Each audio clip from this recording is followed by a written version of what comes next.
Assalamualaikum warahmatullahi wabarakatuh.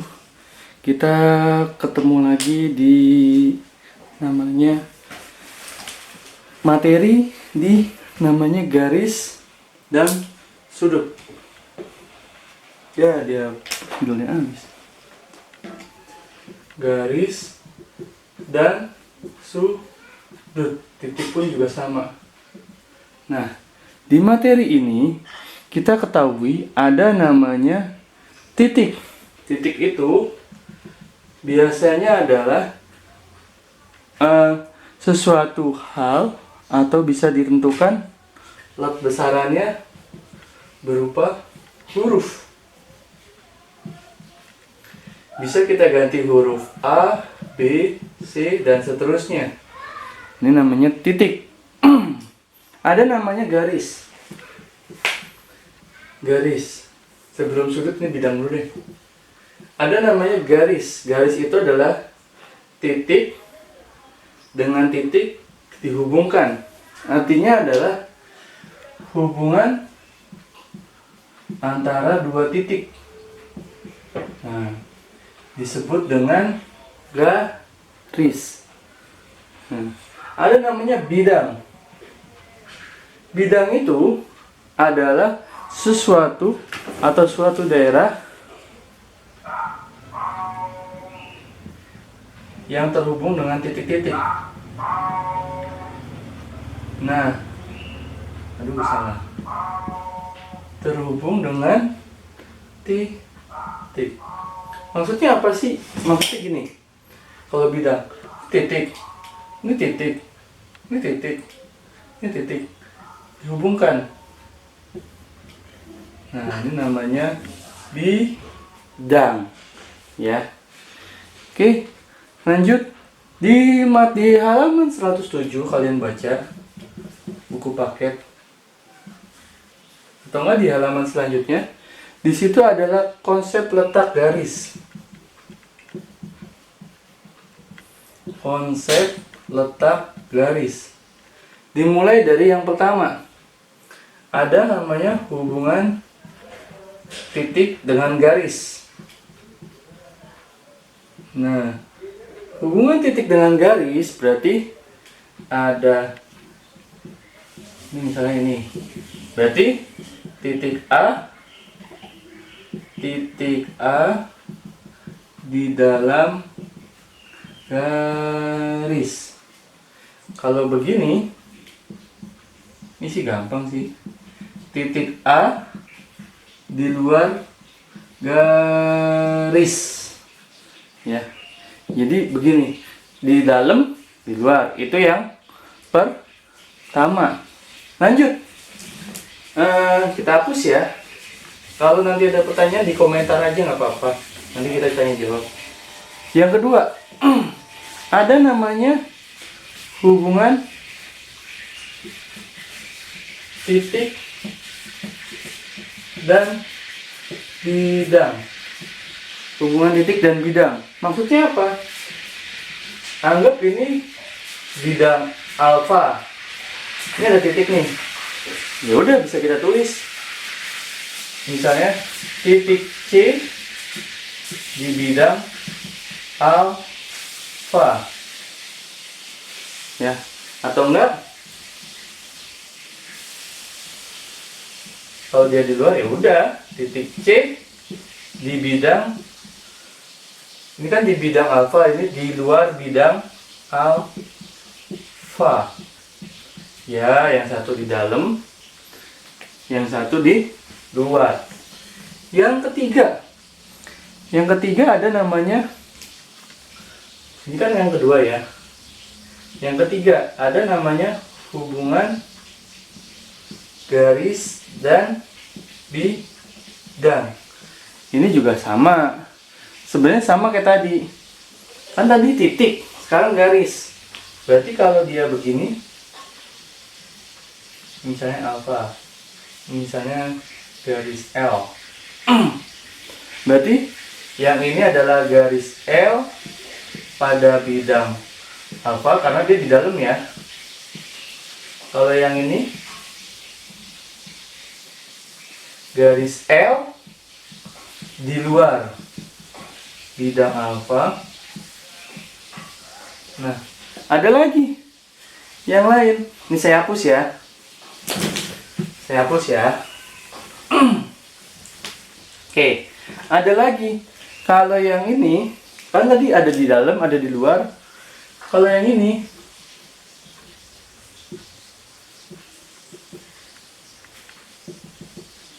nah, kalau yang ini namanya garis L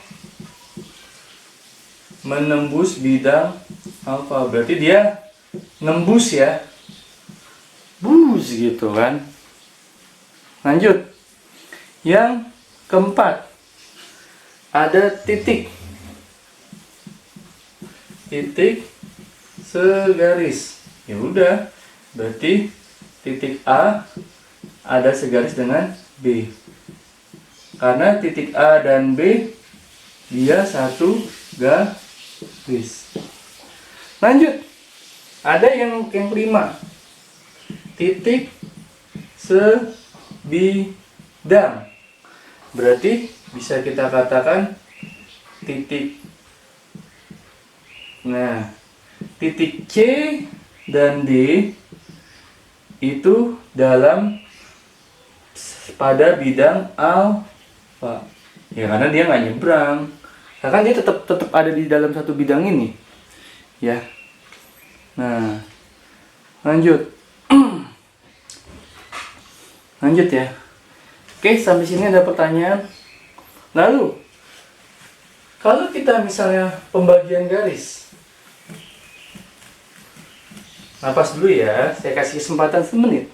Jangan semenit deh, kelamaan. Saya kasih kesempatan kalian untuk berpikir dulu. Kalau ada mau pertanyaan, bertanya. Kalau tidak, kita lanjutin lagi. Ada namanya yang selanjutnya adalah kedudukan. Kalau ini kan tadi sudah mengerti hubungannya. Jangan ini doang, ini juga ada hubungannya loh. Terus ada namanya kedudukan dua garis. Kedudukan dua garis itu adalah kita berbicara seperti ini. Yang pertama, lihat, garis tidak sejajar dan tidak berpotongan. Tengah gini dulu, garis sejajar dulu deh.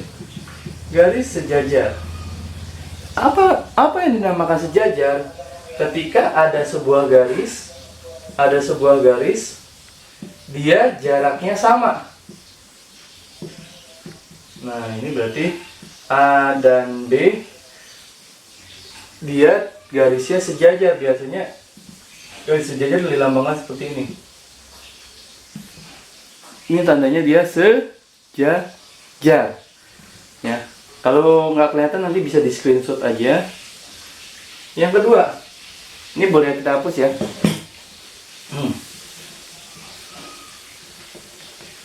Kita hapus. Jadi kalian walaupun belajar di rumah juga jangan ini aja.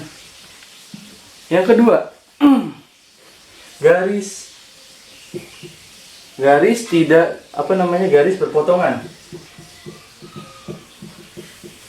Ada tadi namanya garis sejajar, ada namanya garis berpotongan.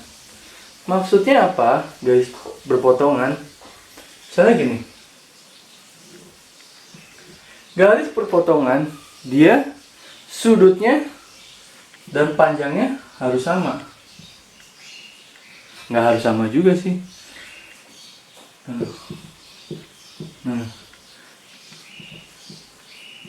ini namanya berpotongan karena dia menyilang. Jadi garis A dan B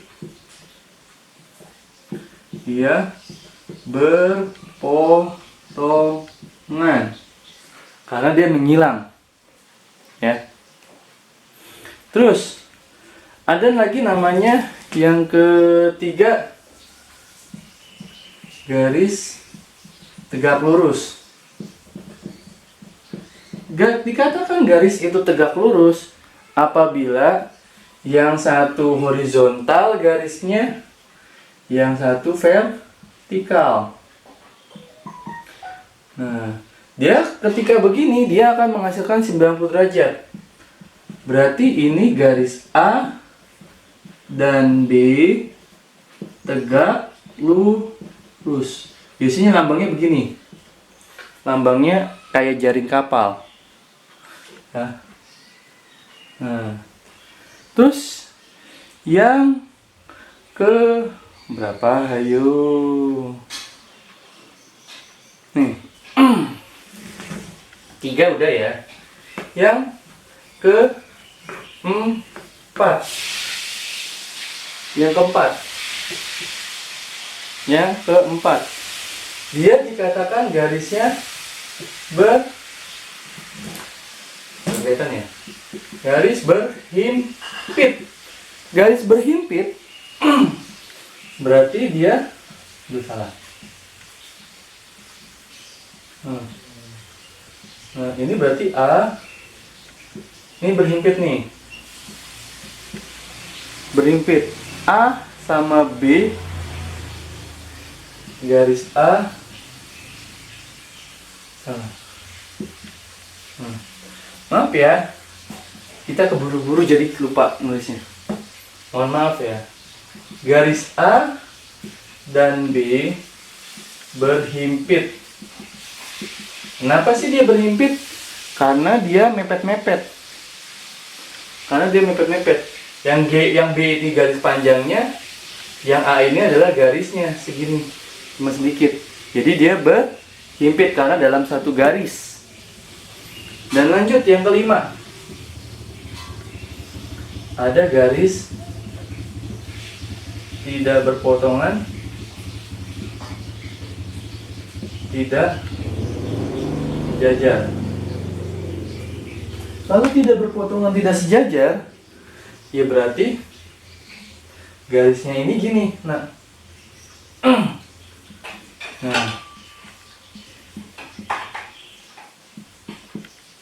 tidak berpotongan dan tidak sejajar berarti jaraknya beda nih.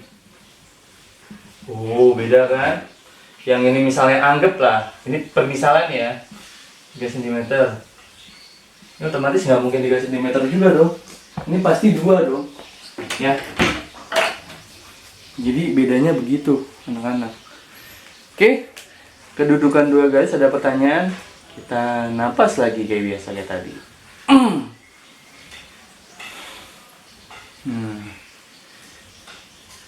Jadi untuk materi saat ini kita, kalau kalian sudah mengerti, ini saya hapus ya. Kita latihan soal ya. Hapus ya.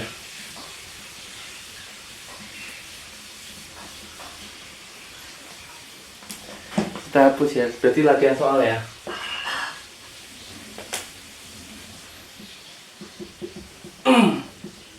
Latihan soal. Berarti kalau ini saya tidak banyak-banyak.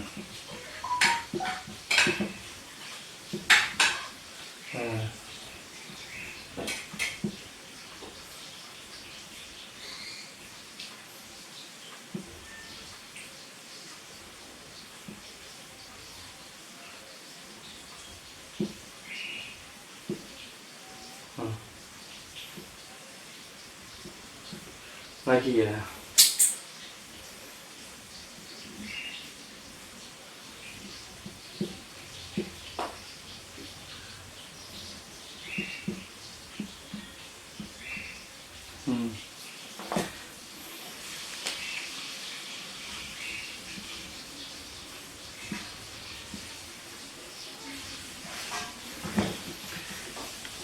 Jadi kita ada 5 soal.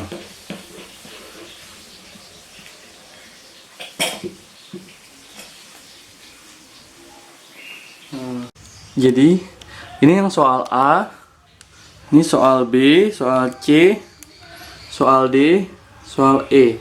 Jadi yang ditanya itu adalah hubungannya kayak tadi, apakah dia tegak lurus, sejajar, di luar, di dalam, dan lainnya ya. Oke, sampai di sini dulu pelajaran hari ini. Dan kita jumpa lagi di selanjutnya. Bye bye. Assalamualaikum warahmatullahi wabarakatuh.